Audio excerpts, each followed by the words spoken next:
ह्या वर्षात तरी सगळं ठीक होऊ दे, हेच सुरू आहे ना तुझ्या डोक्यात.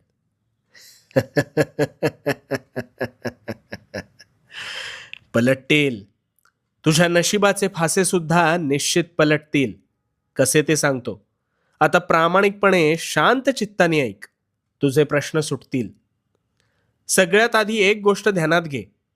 नवीन वर्षात तू जुनाच राहिलास तर तुझ्या आयुष्यात काहीच नवीन घडणार नाही.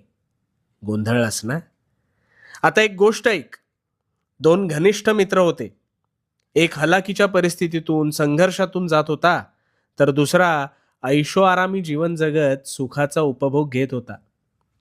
त्या गरीबाला नेहमी वाटायचं आपल्यावर देवाने काहीतरी अन्याय केलाय.